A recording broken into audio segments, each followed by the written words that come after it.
So basically what we're going to do is go through a lot of the basic concepts of rotational motion, maybe get to a problem, and then do lots of problems on Thursday. I just want to go through the basics without getting too bogged down in details.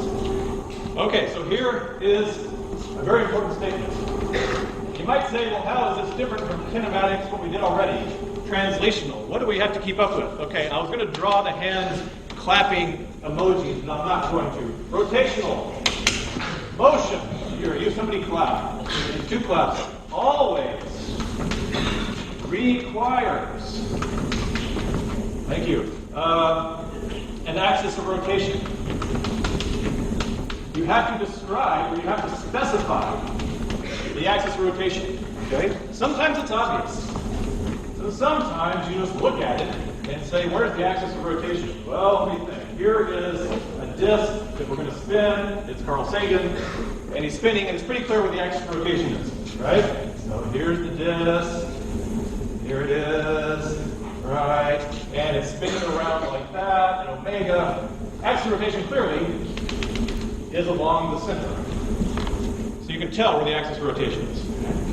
And then sometimes it's less obvious.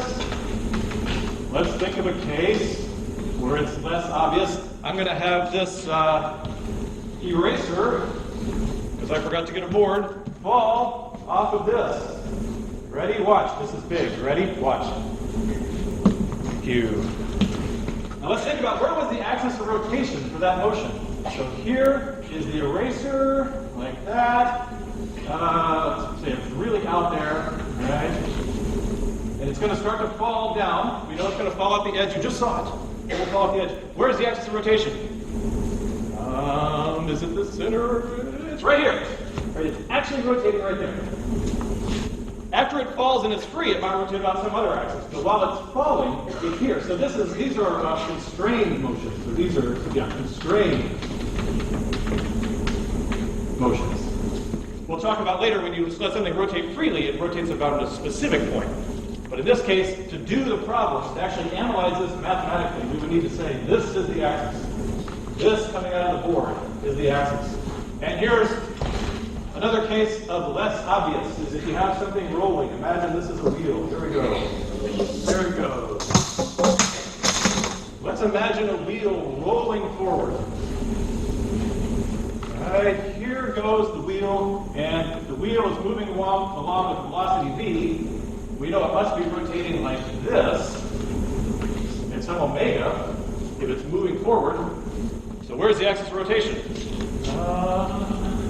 Well, a wheel certainly looks like it's rotating here, doesn't it? I mean, it's spinning, right? It's going by, so that could be an axis of rotation. But where's it really rotating around? And what do I mean by really? What do I mean by around? Here. You could also argue it's rotating there, couldn't you? Yes. I could. You probably could. Right? So if it's going along, we'd say, oh, it's rotating around here. And it is. But really, if you were to stop and say, where's it really stationary? It's stationary down here. It's actually rotating around the bottom. And it's just what is the bottom keeps changing to be a different part of the mass. Right? That's part of the reconfigurable body thing. Right? So it's really, when a wheel rotates, it's rotating like this. It's not really rotating like this. Unless you want to do a different reference frame. Oh, okay. So here is for the ground frame. In the ground frame, it's rotating around the ground. Right? But you could also say, oh, no, I'm in the wheel frame. If I'm in the wheel frame, then I'm moving with the wheel. Right? And to me, it's just rotating like this. So it depends on which frame you're in, basically. It's all relative. That's why they call it kinematics, is because everything's relative in kinematics. This other people get it, so anyway. Now, we're not going to do too much relative motion and orientation or rotation at the same time, but you get the idea. It's not always trivial where the axis of rotation is. Okay? Everybody thinks they could find the axis of rotation. Now, the other weird thing is you can actually solve it by putting the axis of rotation anywhere. The math will work out. I could put the axis of rotation right here on Pete Burns' mouth and solve that problem if I wanted to. I get the right answer. So the main point is that you don't have to have it in the right place, you just have to have it somewhere. But if you pick the right place, the problem will be a lot easier.